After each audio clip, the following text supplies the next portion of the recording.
Welcome to the Aligned and Amplified podcast, where we sit down with entrepreneurs, consultants, coaches, and business leaders to explore what's actually working in business today. Each episode pulls back the curtain on the strategies, lessons, challenges, and breakthroughs that shape successful businesses, helping you gain insights you can apply to your own journey. I'm your host, Jaime Ellithorpe, founder of 540 Strategies. Today, I'm joined by Chris Schuring, and I'm excited to dive into his story, what he's building, and the lessons he's learned along the way. Welcome, Chris. Thanks for coming on to the podcast. Thank you very much. I'm excited to be here as well. Sharing our stories is how we can help build our communities and build businesses. So thank you very much for allowing me to be in this conversation, and I look forward Yes, to it very much. absolutely. Well, let's tell the audience a little bit about yourself, your business, and who you help. All right. Well, I've been an entrepreneur and in business for about 50 years. So my story is that I've been helping people for a long time in startups and other businesses. My base background goes back to 1980 in technology with a little company called Atari back in the day. And today I'm the vice president of business development for a company called datarevenue.io. But I've also written 5 books that are out on Amazon. And I continually consult through my consulting company, Umbrasol, and do that on an international basis. And who we look to help out today is companies that have large data repositories that would like to look to capitalize on that data.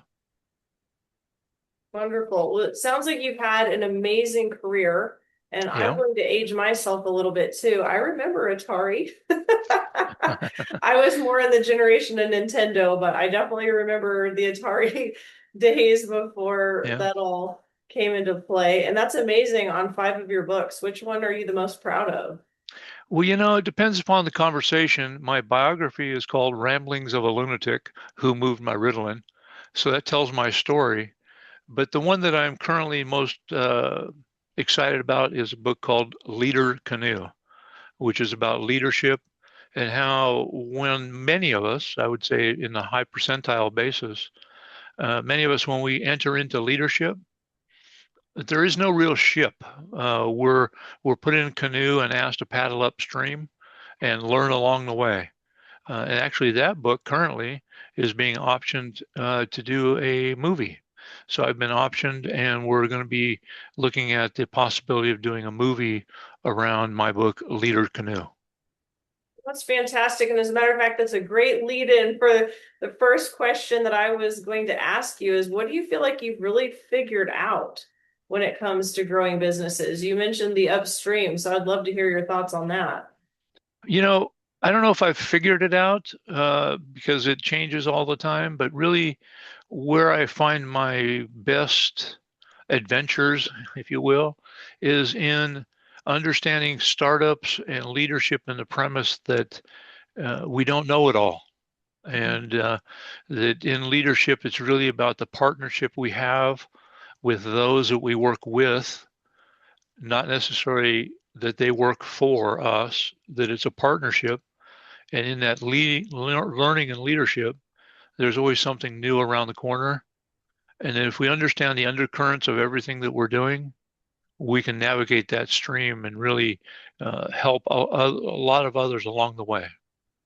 Yes, I love that. And I think those are timeless strategies within a business. But I want to shift things just a little bit. Over the last 12 months, what Right. has surprised you the most in growing businesses or in the business world? Because I think things are always evolving and changing, even though we can Right. use some of the same timeless strategies and Right. philosophies in business.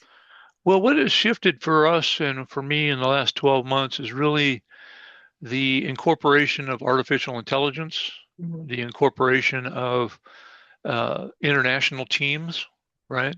Today, we can reach out to people all over the world to grow our teams and grow our technologies and our knowledge base. And I really promote that on a regular basis, that in team building and in leadership and technology, there is nothing that is stopping us. There's nothing that limits our ability to reach out. Much like this podcast, right? We can use technology from different parts of the world. I can say that in a weekly basis over the last 12 months, I've had conversations with people from probably 24 countries.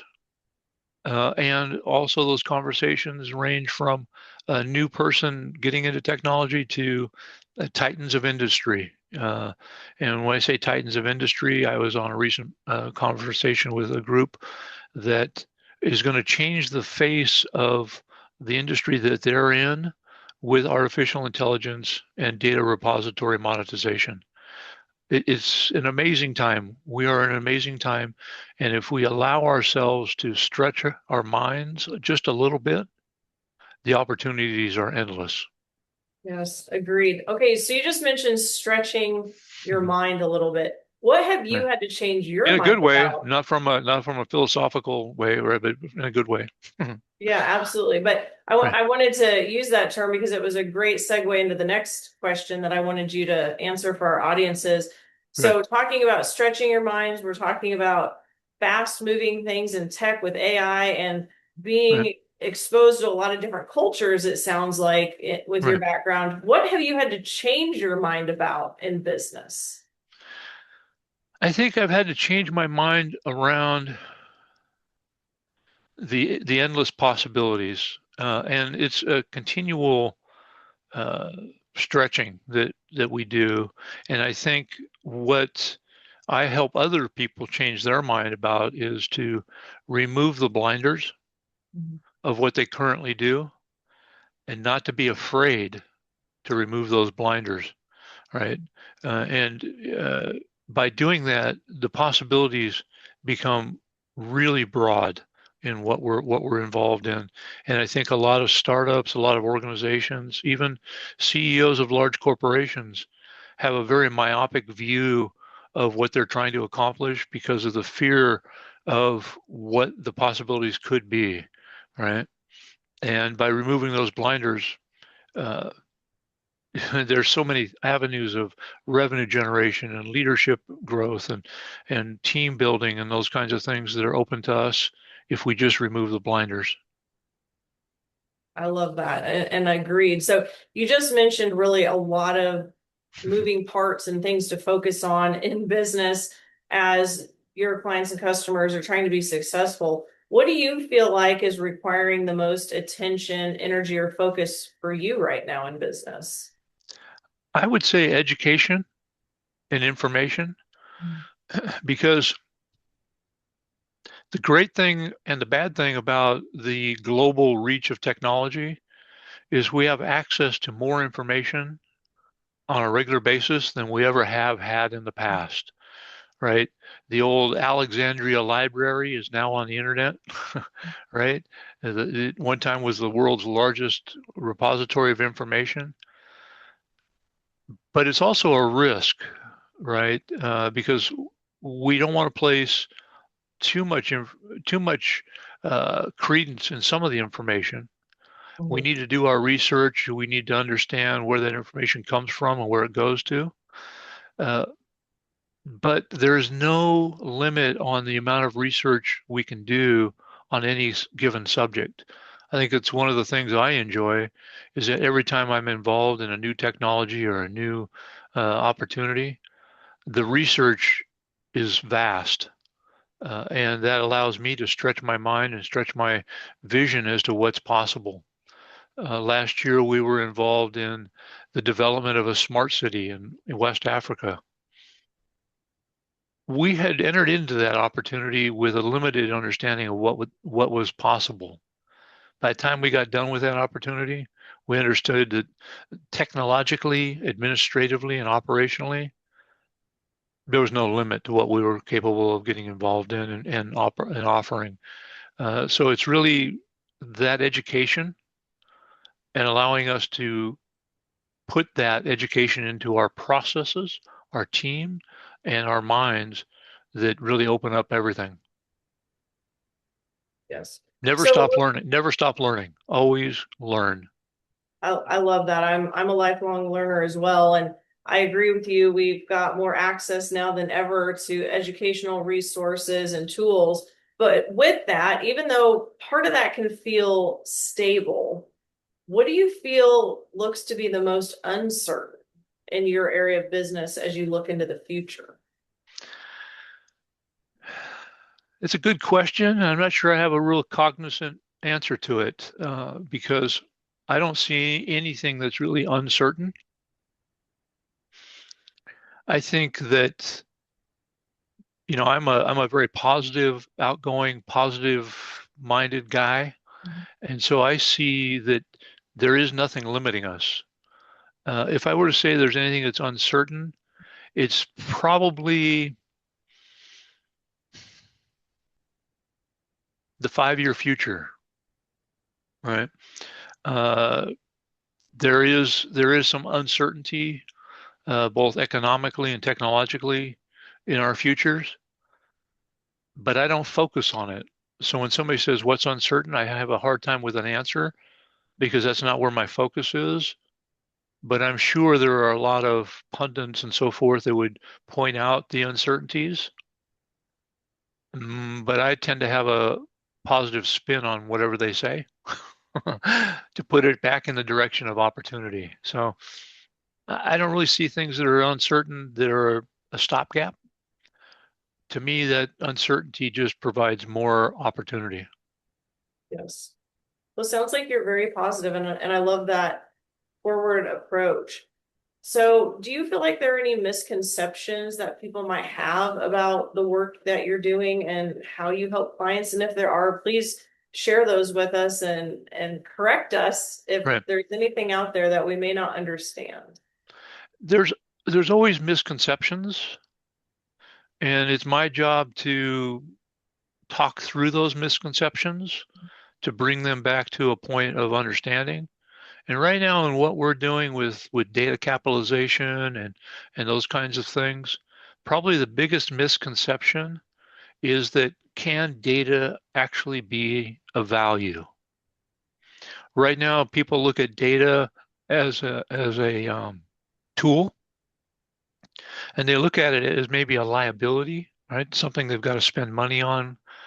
But the misconception around data valuation and how data can be utilized in a bigger way within the corporation is probably the biggest one. But it's also relieved with the right conversation, right? And there are lots of organizations that we're finding that are being built behind the scenes, such as the International Standards of Valuation Council out of Europe, right? I didn't even know they existed until 60 days ago. But apparently, they're an organization that's been around for about 10 or 15 years that really sets the standards for how data can be valued. I didn't even know they existed, right? But now, as a relationship builds with that organization, we can help relieve those misconceptions that data is an intangible. So that's Yes. kind of where we're headed with it. And there's always misconceptions in any business relationship, but some of them are minute Mhm. and some of them are grand. That through conversations and being open and honest, we can relieve those misconceptions. I love that. Well, speaking of misconceptions, the next question for you is if someone were to join your organization tomorrow, what would you tell them is working really well right now? I think within our organization, what's working really well is communication. We use just about every platform on the planet to communicate. Uh, we try not to have egos. The folks that are the founders of our current organization, Martin and Robert, they're superstars in finance. When I say superstars, that's probably an understatement. They should have 15 Academy Awards for their financial prowess. Uh, then I don't want to get into that at the moment, but basically, our team right now everybody's a superstar, but nobody has an ego. So the nice thing about that is when we communicate, we're open to ideas. We're open to modifications of process. We're open to uh, getting other people involved that can expand our knowledge and our team. So what is working really well for us right now is communication and the fact that nobody sees themselves as the only one running the show. And it's really refreshing for me and refreshing that I can have confidence and reliability in the rest of the team to get the job done. I can hand it off. We do what's called a baton hand. When we hand off the baton to the next part of the team, I'm confident and excited about that because they can do their job, and I have the faith that they can get it done. So it's really exciting to me. Yeah, it sounds like you've got a great team that you're working with, and especially with Right. the no ego part, that's always great. So, if there was something, and maybe there's not, but if there was Right. something on this team or in your work that still might need a little bit of attention, what would that be? I would say it's some of the processes, the behind the scenes processes, and it's only because to our advantage and disadvantage, when I got involved with the company, there was not a large push towards uh, client development. The tools and everything were built around the proposition of this is how things should operate, but in a good way. I've now pushed the company with a lot of client activity. There's a lot of client activity going on, which then has exposed some of the tool sets that need to be refined a little bit. And that's okay. It's all good. It's part of the growing process. But I think that's the thing that has been stressed in the last 60 days is the fact that I got involved and it's not, I'm not patting myself on the back, but I got involved and brought a different aspect to the organization from my 40 plus years in technology and data. I was a DBA at one time, a Unix system administrator, a COBOL programmer. So I brought a different aspect of my heritage in technology that had not been applied to the company. And then I released the exposure to my network.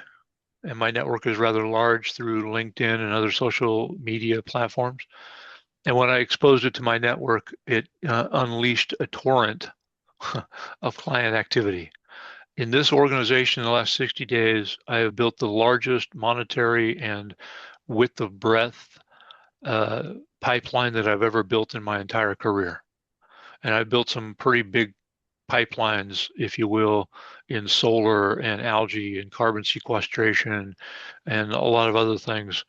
And the pipeline we've built in the last 60 days is the largest I've ever built in my entire career. And I don't want to get into the numbers of it because your eyes would roll over and you'd go, excuse me. But it's really a real opportunity. Well, I love it. So, this next question, as we wind down, you've had a Right. fantastic career. It sounds like you're still doing amazing things with this company. This next question is designed to give our audience some sage wisdom. So, my question to Right. you is if you could go back in time, back to the beginning of your career, and give yourself a piece of advice when you first started out, what would it be? And I've get asked this from time to time, and I think really, and I want to, before I answer the question, I want to give you a little bit better snapshot of where I came from. Prior to getting involved in technology in 1980, I was a lumberjack. I worked in the woods. I set chokers in the timber industry, very blue collar, very hands-on, very uh, in the dirt kind of business. I went from that to technology and grew myself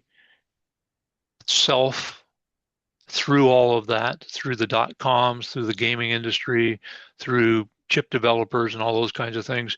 And I think early on in my career, if I were to say, what would I have changed and what wisdom I would partake to others is I was an arrogant person at that point in my career. I I didn't just step over people on the ladder. I brought a new ladder to the game, and if you didn't climb the ladder, I had no use for you. And that was a wrong thing to do, and it probably stymied my career and allowed me it disallowed me from learning some things that I probably could have been much better at, and I would probably be in a different place than I am today because of that arrogance and that desire to push people out of the way. As I enter into my this stage of my career, I am excited about where I am. I am where I am because of who I was and who I am today. But I think that wisdom would be slow down just a moment because we live in a really fast-paced world. Slow down just a moment and look around and lift others up and be part of the team instead of dragging the team. Because I did a lot of dragging and it probably didn't serve me well, but it is what it is. Absolutely. Well, Chris, it has been a pleasure having you on the podcast. So, Thank you what's very much. next for you? Where can people connect with you and learn more about the projects that you're working on today? What's next for me is we are positioning some of our organizations to be in the investment community and work with a lot of startups and work with a lot of emerging organizations, both domestically and internationally. And really, the best way anybody can get hold of me is Chris at datarevenue.io. I have 14 different email addresses, but that's the one I pay attention to these days. So Chris at datarevenue.io. And if you look me up, Chris Schuring, Schuring, and you Google me, the first two and a half, 3 pages is me. Um, Simply because I'm active. I do a lot of things in the technology space. But look me up, let's connect, and let's have a conversation. Every conversation leads to a exciting adventure. I look at life as an adventure. Join me on the adventure, and I think we'll have fun. Sounds great, Chris. Thanks again for sharing your wisdom and your insights with the audience. And we've really enjoyed having you on the show. Thank you very much for the opportunity. I look forward to great conversations in the future. Thank you very much.